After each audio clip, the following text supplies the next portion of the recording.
So this is the Dharmasya Glani. Dharmasya Glani.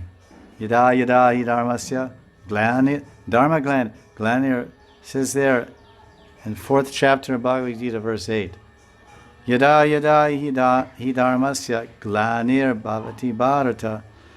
Dharmasya Glani means the Dharma path, the path of Dharma and religion becomes broken because of Kala Prabhav. Kal Prabhav. The influence of time. Things become brushed, broken. The continuity gets lost. So the guru, the acharya, he establishes a mission, the samstak acharya. And it's based on complete faith in the holy name of Krishna. When they asked A.C. Bhaktivedanta Swami, "Oh Swamiji, you in your old age of life, and 10 years from the age of 70, 80, you established a phenomenal spiritual mission worldwide. How you became so successful? Was your father very wealthy and he gave startup money? Your father gave 10 crores to startup for advertising and big mandirs and free meals for everybody?"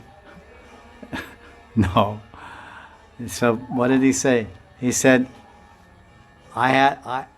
all the success that you see is due to Vishwas.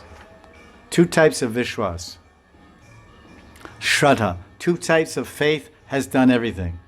This whole miracle you see, this spiritual mission spread all over the world,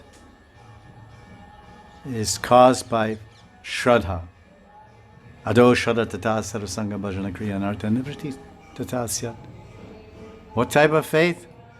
I had complete faith in the holy name of Krishna, Nam Vishwas, and complete faith in my Guru Shiksha. Nam Vishwas and Guru Agya Vishwas and Guru Vani Vishwas. Complete faith in the words of my Guru and a complete faith in the orders and instructions, Upadesha and Shiksha of my Guru. This is the cause of my success. Not covetous. So I often harp on this point, and then get some reaction here and there. But we should preach the Shuddha Bhakti. We should live the Shuddha Bhakti. All the teachers I've ever associated with, which includes quite a few, in different spiritual, some Akela sadhus, Niskinchan sadhus, Madhukari Babas, etc., and sannyasis, or some acharyas in different missions, never saw covet on the kanti, on the neck, or on the arm.